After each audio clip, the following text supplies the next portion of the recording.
हर खबर पर होगी आपकी पकड़।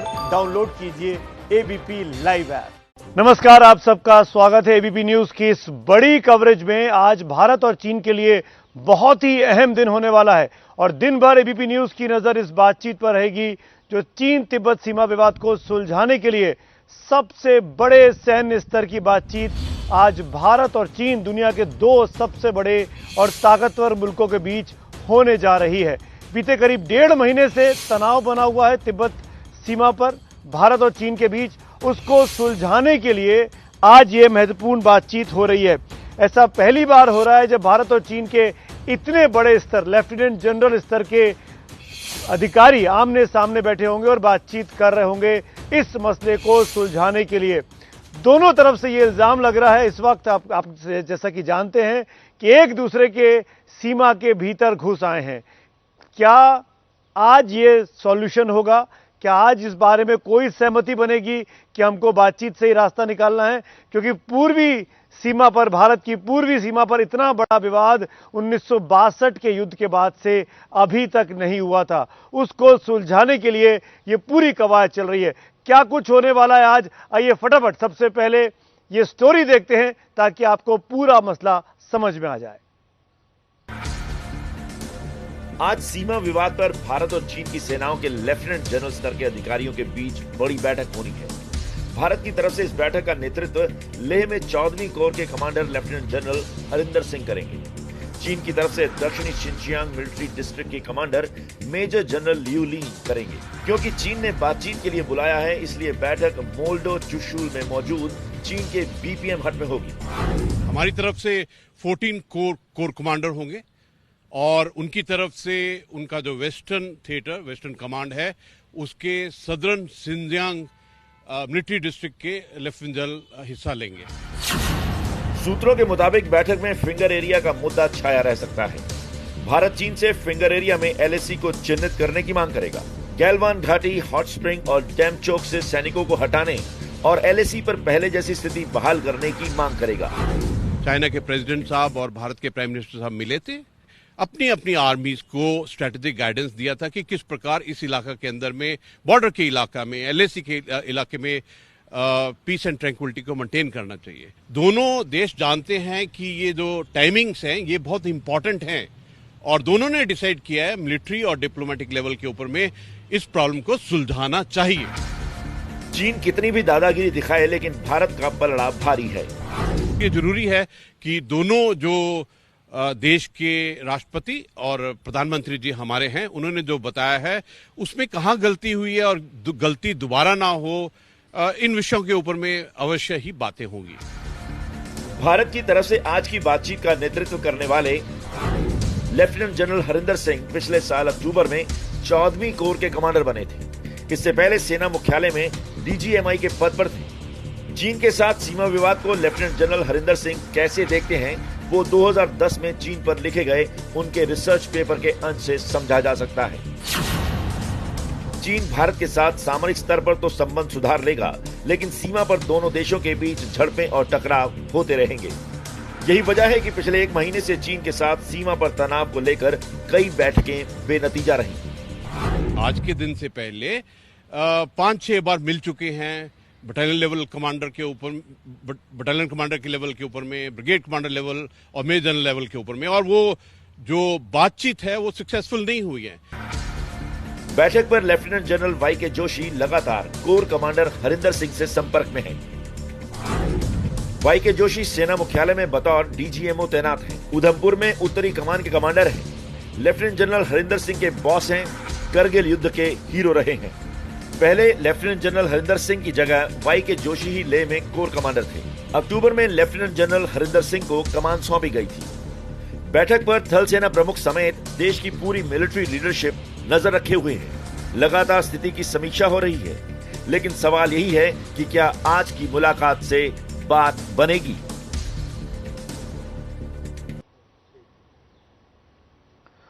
और आइए इस अहम मुद्दे पर, जब भारत और चीन के दो सबसे बड़े स्तर के अधिकारी वहां सीमा पर बातचीत कर रहे हैं, मामले को सुलझाने की कोशिश कर रहे हैं, तो यहां एबीपी न्यूज पर हमने इस पूरे मसले को आसान से समझने के लिए बड़े बड़े खास मेहमानों को बुलाया है। सबसे पहले आपका परिचय करा देता हूं।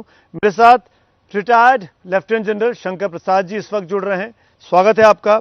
Retired major general SK Siwach साहब हमारे साथ जुड़ रहे हैं, आपका भी बहुत बहुत स्वागत है जनरल साहब।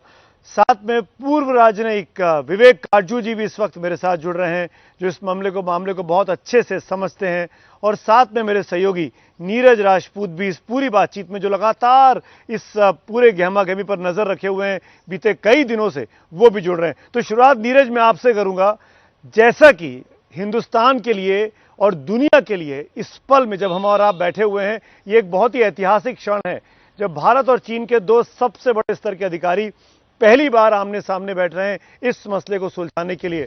मेरा सीधा सवाल नीरज आपसे, क्या मामला इस बार बहुत बिगड़ गया है? बिल्कुल सुमित, इस बार मामला बहुत गंभीर है। फेस ऑफ पहले भी होते रहे हैं, लेकिन वो इक्का दुक्का होते थे। डोकलाम में हमने देखा 73 दिन तक चला था, डीबीओ में भी चला था, करीब 25 दिन तक चला था, लेकिन वो एक एक मामले थे। इस बार जो स्थिति गंभीर है, क्योंकि 3 से 4 जगह पर जो है फेस ऑफ दोनों देशों की सेनाओं के बीच में है।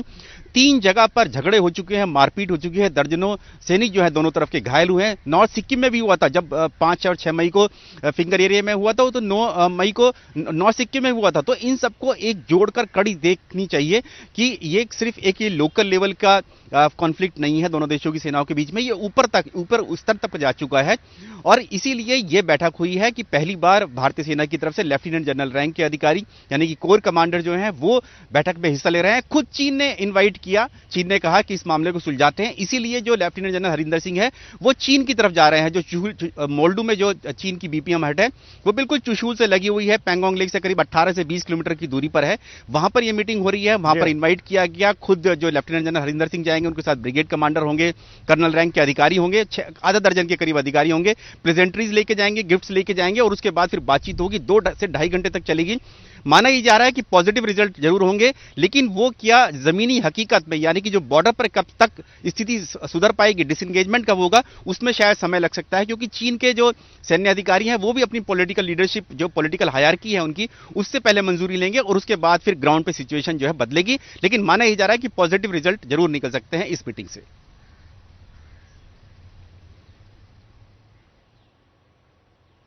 बहुत इंपॉर्टेंट बात आप कह रहे हैं कि पॉजिटिव रिजल्ट जरूर निकल सकते हैं। लेफ्टिनेंट जनरल शंकर प्रसाद, आप लोग इस समस्या को हम सबसे बेहतर तरीके से जानते हैं, क्योंकि आप लोग वहां पर तैनात रहते हैं, आप लोगों ने उस इलाके में भारत माँ की सेवा की है। जनरल प्रसाद, मैं ये स्पेसिफिकली आपसे जानना चाहता हूं, जब इस तरह की बातचीत होती है, जब चाइना इन्वाइट कर रहा है, हमारे कोर कमांडर उस तरफ जाके बातचीत कर रहे हैं, प्रेजेंटरीज लेके जाएंगे, गिफ्ट्स लेके जाएंगे, क्या ये शुरुआत में माहौल जो इतना गर्मा गया है बीते 40-45 दिन में, उसको ठंडा करने की कोशिश है भारत की तरफ से, ताकि चीन जिस तरह की हिमाकत कर रहा था उस पर उसको एहसास करा सके उसकी गलती का?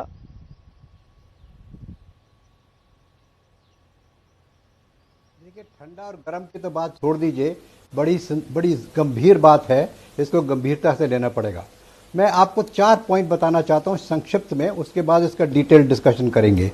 देखिए, सबसे पहले ये समझ लीजिए कि भारत सेना किसी तरीके से भी ये मानने को तैयार नहीं हो सकती कि चाइना जो इससे पहले सिचुएशन थी प्री मार्च, उस पर वापस नहीं जाएगा। इसमें कोई गुंजाइश नहीं है। Bharat is going to insist that you go back to where you were before this intrusion. इस बात को तो आप नोट करके लिख लीजिए। दूसरी बात जो ये है, कंप्लीट विड्रॉल होना चाहिए उनका। दूसरी बात, हमारी तैयारी में कोई कमी नहीं होगी, कोई कमी नहीं होनी चाहिए। जिस तरीके से तैयारी चल रही है, जिस तरीके से तैयारी हुई है, वो चलती रहे। ये तो हुई point number 1। Point number 2, please understand, समझिए इस चीज को कि 2 दफा ब्रिगेड कमांडर लेवल की गंभीर बातचीत हो चुकी है, 1 दफा मेजर जनरल लेवल की बातचीत हो चुकी है। यानी कि दोनों तरफों को पता है कि एक दूसरे की पोजीशन क्या है। ये पोजीशन अब ऊपर तक, यानी कि जो गवर्नमेंट ऑफ इंडिया में जो हाईएस्ट डिसीजन मेकिंग बॉडी है, उस तक पहुंच गई है। और अब जो पिछले 4-5 दिन का समय मिला है, उसमें पूरे भारत की जो पावर है, मैं समझता हूं, चाहे मिलिट्री पावर हो, चाहे इकोनॉमिक पावर हो, चाहे पॉलिटिकल पावर हो, चाहे डिप्लोमेटिक पावर हो, या और भी जितनी इसकी पावर्स हैं, उन्होंने सोच विचार करके एक तजवीज बनाई होगी, जिसको उन्होंने कोर कमांडर साहब को डिटेल में ब्रीफ किया होगा। डिटेल यहां से पूरी बात गई होगी कि चाइनीज का क्या पक्ष है। तो इस समय हमारे कोर कमांडर फुल्ली प्रिपेयर्ड होंगे from all angles, political angle, diplomatic angles, economic angle, military angle, तो अपना पक्ष रखेंगे। मैं समझता हूं कि चाइना की तरफ से भी बिल्कुल सिमिलर एक्शन हुआ होगा। उनकी सरकार ने भी, उन्होंने भी बताया होगा सरकार को कि भारत सेना का क्या पक्ष है, क्या भारत चाइना चाहती है, और उनके political leader, diplomatic leader, economic leader सब तरह से बातचीत हुई। तो दोनों तरफे, चाहे उनके अफसर हों चाहे हमारे जनरल साहब हों, दोनों बिल्कुल तैयारी करके गए हैं, वेल प्रिपेयर्ड गए हैं। आखिरी बात मैं ये कह देना चाहता हूं, इसको ये मत समझिए, उम्मीद हम सब करते हैं कि शायद आज मसला कुछ हल हो जाए, लेकिन मैं समझता हूं कि इतनी गंभीर सिचुएशन है, शायद एक बैठक में मसला हल ना हो, एक आधा बैठक और करनी पड़े, क्योंकि उनकी तरफ से कोई नई शर्तें आ जाए, हमारी तरफ से कोई शर्तें हो जो उन्हें मंजूर ना हो, तो हो सकता है एक आधा बैठक और हो। लेकिन मैं अपना इस इनिशियल प्रेजेंटेशन को समाप्त करूंगा एक ही लफ्ज से। एक आपने सुना होगा सुनजू नाम के एक बड़े भारी थिंकर हैं चाइना में, उनका कहना है, and that is very important, the greatest victory is which requires no battle, the greatest victory is which requires no battle. So अगर ये सिंजू साहब जो कि बड़े फिलोसोफर हैं चाइना के, उनका कहना है तो चाइना इस पर अवश्य अमल करेगा और अवश्य इंडिया भी अमल करेगा। लेकिन मैं अंत में यही कहूंगा कि हमें प्रिपरेशन से कम नहीं हटना है, हमें फुल्ली प्रिपेयर्ड रहना है, फुल्ली एग्रेसिव रहना है। ये किसी हालत में नहीं लगना चाहिए कि भारत की कमजोरी है, कहीं कमजोरी कतई नहीं है, कहीं नहीं है। जो हमारी नीति है उसको हम चलाए रखेंगे, चाहे इंफ्रास्ट्रक्चर डेवलपमेंट हो, चाहे बिल्डअप हो, चाहे और भी कोई इश्यूज हो, हमारी उसमें कोई कमी नहीं होगी। बिल्कुल जनरल प्रसाद, हमने देखा भारतीय सेना और भारतीय सरकार ने इतने दिनों के दौरान कभी इन्हें एहसास होने दिया कि भारत कहीं से भी कमजोर है। जनरल सिवाच, मैं आपसे जानना चाहता हूं, ठीक इस बातचीत के पहले अपने वेस्टर्न थिएटर कमांडर को चाइना बदल देता है, इसको आप किस तरीके से देखते हैं? ये भारत के लिए और इस बातचीत के लिए एक सकारात्मक कदम है या एक नया हर्डल खड़ा हो गया है? देखो, पहली बात तो मैं ये बताना चाहता हूं कि मैं वहां पर 2 साल चीफ ऑफ स्टाफ था 14 कोर लद्दाख के अंदर 2011 से 12, और मैं बिल्कुल वाकिफ हूं वहां से ग्राउंड रियलिटी से और चीन की हरकतों से और हमारे रिस्पॉन्स से। पहली बात तो मैं इससे बिल्कुल सहमत हूं कि 2 पॉइंट हमने बहुत जरूरी हैं कि हम इस चीज पे अड़े रहेंगे कि भाई हमारी जो इंफ्रास्ट्रक्चर डेवलपमेंट है हमारे इलाके में वो कंटिन्यू रहेगी, हम उसके ऊपर कोई कॉम्प्रोमाइज नहीं करेंगे, क्योंकि जब आपने इंफ्रास्ट्रक्चर डेवलप किया तो हमने आपको रोका नहीं। तो अब हम अपने इलाके में इंफ्रास्ट्रक्चर डेवलप कर रहे हैं, चाहे वो हमारी रोड है दरपुक श्योक से लेके डीबीओ तक, या उसकी फीडर रोड्स हैं, या जो हम फिंगर 4 में अपनी सड़कें बना रहे हैं, या जमचौक में हम ट्रैक बना रहे हैं, इसको हम कहीं भी कॉम्प्रोमाइज नहीं करेंगे। दूसरी बात जो मेन मुद्दा है, हमने चीन को यह बताना है कि भाई आप जो मई 2020 से पहले पोजीशन से आप वहां से पीछे जाएं, आप जहां पर आगे हैं ये हमें मंजूर नहीं है, स्टेटस को एंटी करना है आपको मई 2020। ये 2 शर्तें हमारी बहुत बड़ी हैं, जब तक चीन इसको नहीं मानेगा आगे कोई कार्रवाई नहीं हो सकती। अभी आपने जो क्वेश्चन बताया कि जो इन्होंने पीएलए का कमांडर चेंज कर दिया, अभी ये एक प्रकार से मिक्स सिग्नल है, इसको मत पढ़ें, क्योंकि चीन को कोई समझना आसान नहीं है। जब चीन के प्रेसिडेंट भारत में आते हैं 2014-15 में तो चुमर हो जाता है, और अब जो इन्होंने किया है एक जगह तो किया नहीं, इन्होंने किया है लद्दाख के अंदर भी, सिक्किम में भी और लद्दाख में भी 3-4 जगह। अगर जब तक उनका एम सक्सेस नहीं होता तो वो आप सोचो कि वो इस कार्रवाई में या इस मीटिंग में हर चीज सॉर्ट आउट हो जाएगी, मुझे नहीं लगता। ये एक बिगिनिंग है, इसको टेंशन कम करने की। एक बड़ी इंपॉर्टेंट बात है इसको, इस जो प्रेजेंट सिचुएशन को देखने मैं एक बताना चाहता हूं कि पहले जो था फेस ऑफ होता था और उसके बाद फिर दोनों तरफ से एक प्रकार से बिल्डअप होता था। इस बार चीन ने उल्टा किया है, एक्सरसाइज में आए हुए थे, पहले बिल्डअप किया गलवान घाटी में और उसके बाद फेस ऑफ किया। तो सोची समझी साजिश है। अब की बार जो चीन कर रहा है वो सोच समझ के आया है, उसका मिलिट्री एम क्या है और पॉलिटिकल एम क्या है। तो ये हमें समझना है कि जब तक हम इनको ये नहीं समझ पाएंगे कि चीन के मन में क्या है। जनरल सिवाच, आपकी और जनरल प्रसाद की बातों का एक क्रक्स अगर मैं निकालना चाहूं तो ये कि ये शुरुआत अच्छी है, और इस पॉजिटिव नोट के साथ जैसा कि नीरज राजपूत बोल रहे थे कि उम्मीद करनी चाहिए कि चीजें सही दिशा में आगे बढ़ेंगी। भारत चीन सीमा विवाद को सुलझाने के लिए दो सबसे बड़े सैन्य स्तर के अधिकारी आमने सामने बैठकर मामले को सुलझाने की आज कोशिश करने वाले हैं और उसी पर यह बड़ी कवरेज लगातार की बात होगी, मुलाकात होगी, क्या नतीजा निकलेगा, क्या एबीपी न्यूज पर लगातार चल रही है। आपको बता दें खास मेहमान मेरे साथ बने हुए हैं, लेकिन ये दरअसल विवाद क्या है सीमा को लेकर। अक्सर भारत और चीन को लेकर सीमा पर विवाद की खबरें आती रही हैं, खासकर पूर्वी तट पर, कभी अरुणाचल प्रदेश पर, कभी सिक्किम में, कभी डोकलाम में इस तरह की खबरें आई हैं कि दोनों सैनिक आमने सामने आते हैं, एक दूसरे के साथ गुत्थम गुत्था होते हैं, शारीरिक तौर पर एक दूसरे को धक्का मुक्की की जाती है। ये विवाद शुरू कैसे हुआ, खासकर इस बार में जब दुनिया कोरोना के संकट में चल रही है। चीन सबकी निगाहों में इस वक्त विलेन बना हुआ है वुहान से निकले इस वायरस की वजह से। सवाल यह खड़ा हो रहा है कि दरअसल चीन इस विवाद को तूल क्यों दे रहा है, दरअसल चीन क्यों चाहता है कि सारी दुनिया इस वक्त भारत और चीन की सीमा की तरफ देखे। आइए जान लेते हैं। भारत चीन के बीच लद्दाख में मौजूद विवाद को समझने से पहले दोनों देशों की सीमा को जानिए। भारत चीन के साथ 3488 किलोमीटर लंबी सीमा साझा करता है। ये सीमा जम्मू कश्मीर, हिमाचल प्रदेश, उत्तराखंड, सिक्किम और अरुणाचल प्रदेश से होकर गुजरती है। पूरी सीमा 3 क्षेत्रों में बटी हुई है।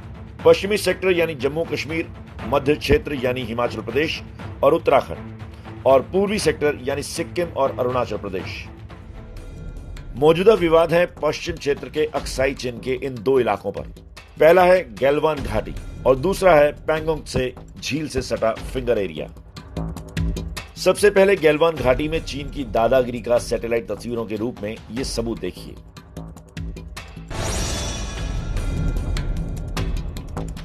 चीनी सेना के यहां चीन ने अपने 80 टेंट गाड़ दिए।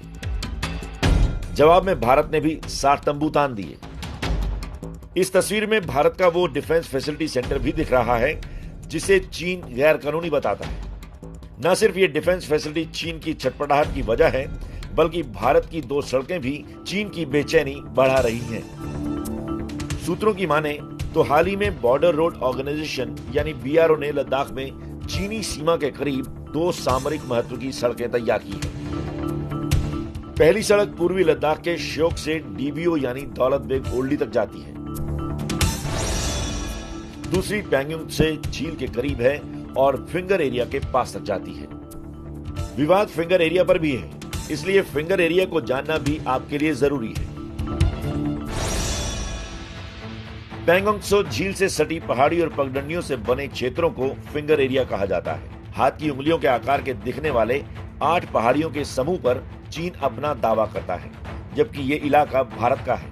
अभी 1 से लेकर 4थी पहाड़ी भारतीय सुरक्षा बलों के पास है। 5 से 8वीं पहाड़ी पर चीन कब्जा जमाए बैठा है। चीन की सेना 5 नंबर फिंगर यानी पहाड़ी को पार करने की अक्सर कोशिश करती है। मई की शुरुआत से ही लद्दाख में दोनों देशों के बीच तनाव है।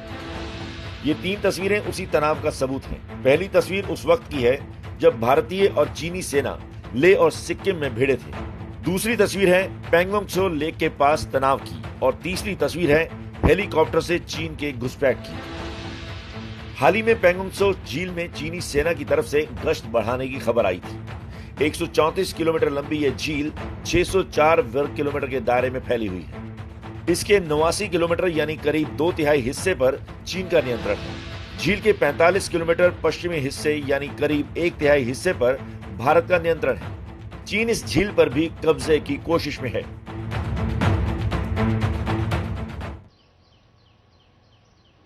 तो देखा आपने किस तरीके से ये विवाद को दरअसल चीन पूरी तरीके से आगे बढ़ाता रहा। अब खास मेहमान मेरे साथ हैं, जनरल शंकर प्रसाद बने हुए हैं, जनरल शिवाज बने हुए हैं, मेरे सहयोगी नीरज हैं, लेकिन काटजू साहब जो इस पूरे मामले पर राजनयिक दृष्टिकोण है, कूटनीतिक दृष्टिकोण है, वो जरूर समझना पड़ेगा।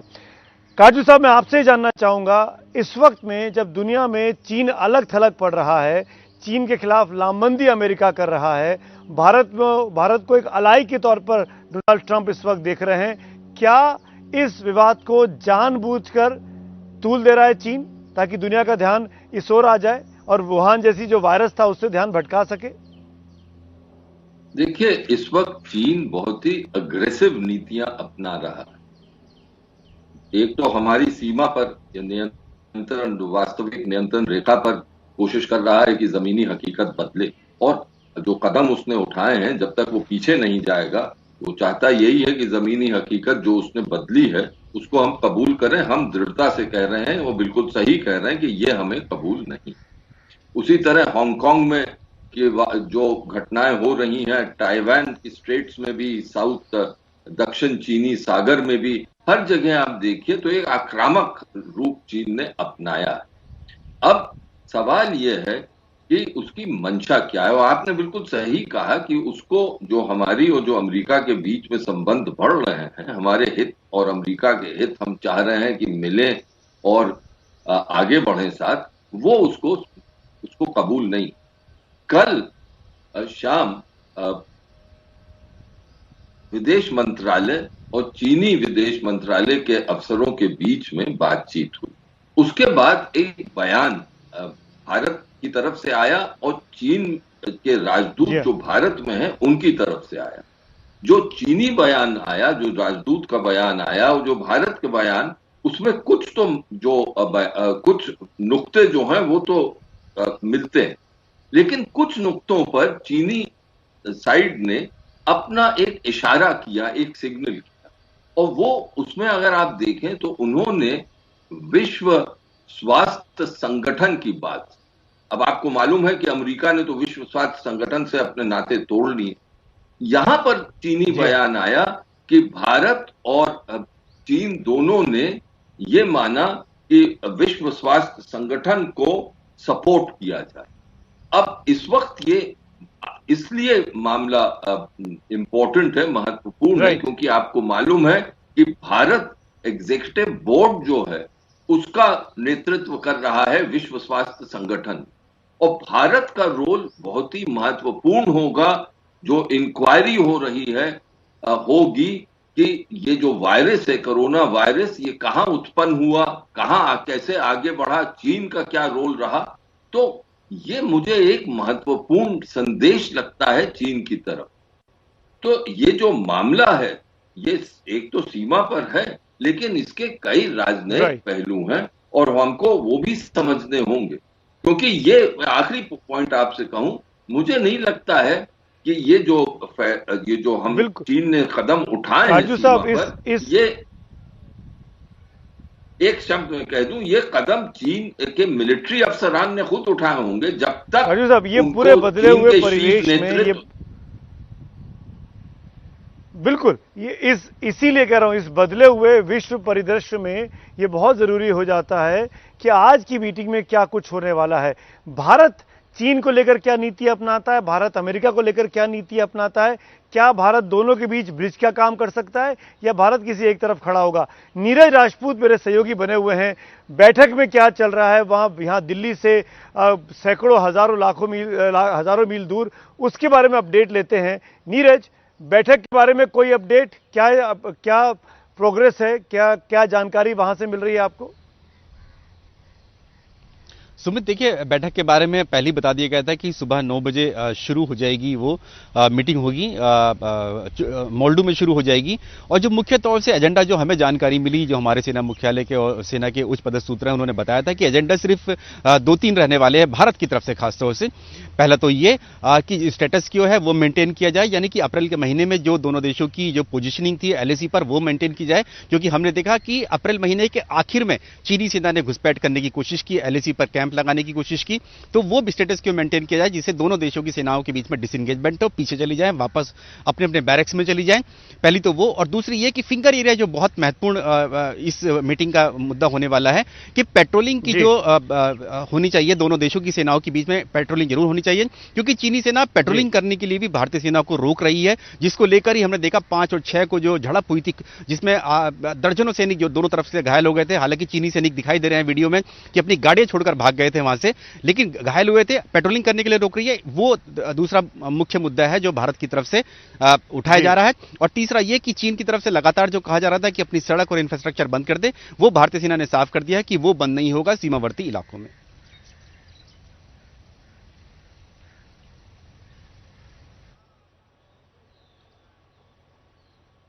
जी बिल्कुल नीरज, आप रहिए मेरे साथ, तमाम मेहमान ही बने हुए हैं। लेकिन दरअसल भारत और चीन के बीच ये सीमा विवाद की शुरुआत कब हुई, कि किस तरीके से भारत और चीन के बीच शुरू से ही आपस में डिस्प्यूट रहा लाइन ऑफ एक्चुअल कंट्रोल पर, क्या है ये पूरा मामला, आइए ग्राफिक्स के जरिए समझते हैं मेरे सहयोगी आदर्श झा से, जो इस वक्त वहां ग्राफिक रूम में मौजूद है। आदर्श,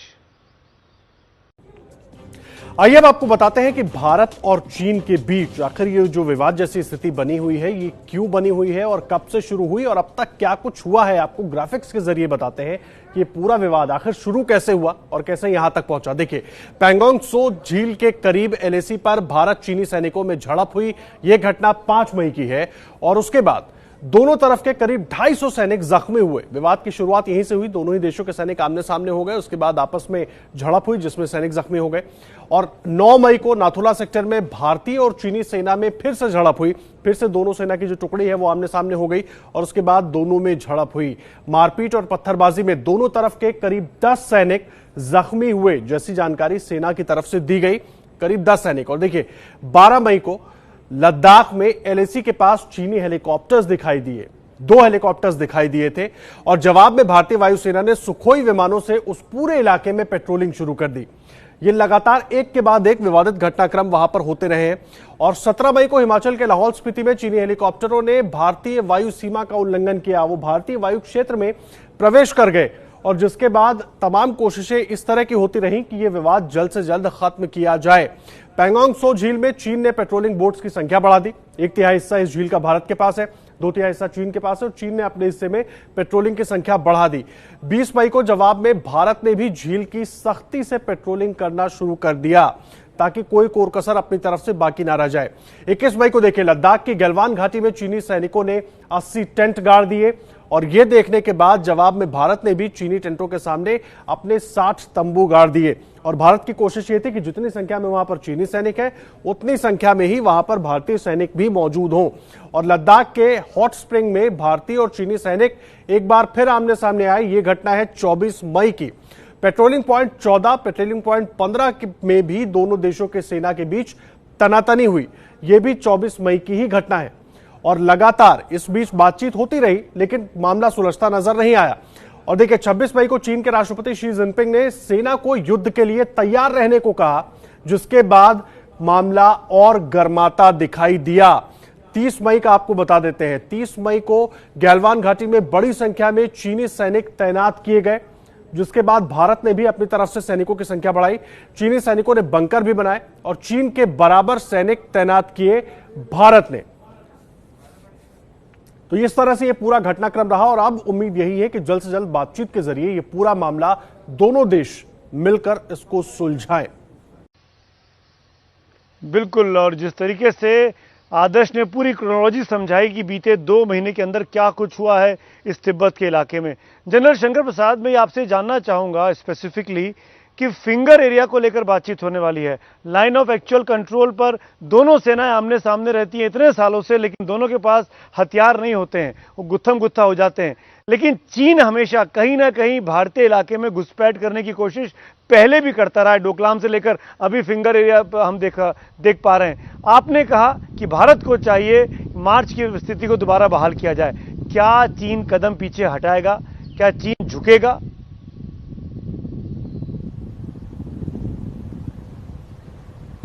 देखिएगा, झुकेगा या नहीं झुकेगा ये तो बातचीत पर निर्भर है और दोनों तरफों से क्या पक्ष लिया जाता है।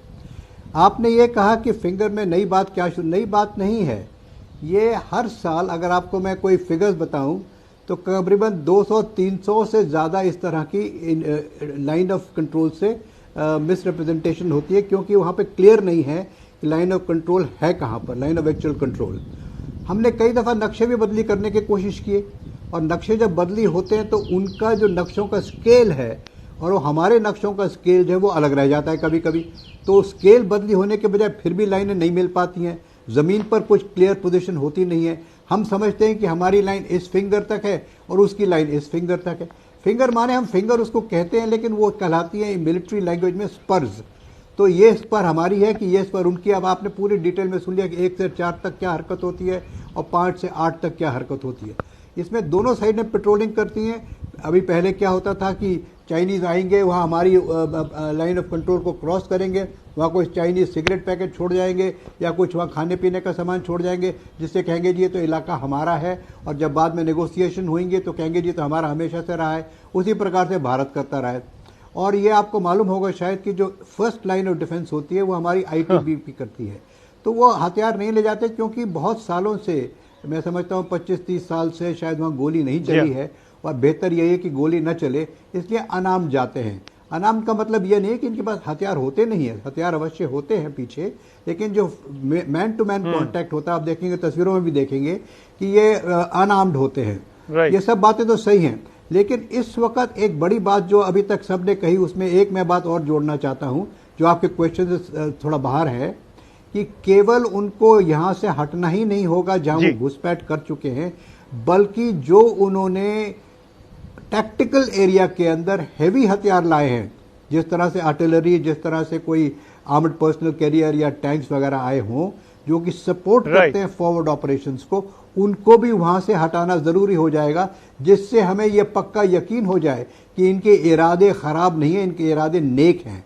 तो जो बैटल एरिया जिसको हम कहेंगे, टैक्टिकल एरिया जिसको हम कहेंगे, उसमें अगर इन्होंने कोई हैवी हथियार, बहुत बड़ी बात आप कर रहे हैं, हमारे भी अवश्य गए होंगे। चीनी सेना न सिर्फ घुसपैठ कर चुकी है, बल्कि बड़ी मात्रा में हथियार लेकर भी, जो कि वॉर वेपन्स हैं, वो लेकर भी इस वक्त एलएसी के पास आ चुकी है, और भारत चाहेगा कि उसको भी चीन पीछे हटाए, तभी चीजें सामान्य हो पाएंगी। इसीलिए इस वक्त ये स्थिति थोड़ी सी हर बार के मुकाबले ज्यादा गंभीर, ज्यादा विकट बनी हुई है, और इस पूरी खबर पर लगातार एबीपी न्यूज की नजर है।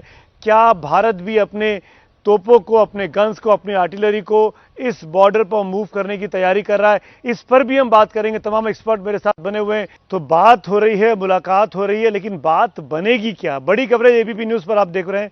जनरल सिवाच, मैं आपसे बगैर लाग लपेट के सवाल पूछना चाहूंगा, क्या एलएसी को अगर डिमार्केट कर दिया जाए, अगर आइडेंटिफाई कर दिया जाए, वहां पर फेंसिंग कर दी जाए, क्या ये एक सॉल्यूशन हो सकता है लॉन्ग पर्सपेक्टिव में? आप वहां काम कर चुके हैं जनरल सिवाच, इसीलिए मैं आपसे जानना चाहता हूं।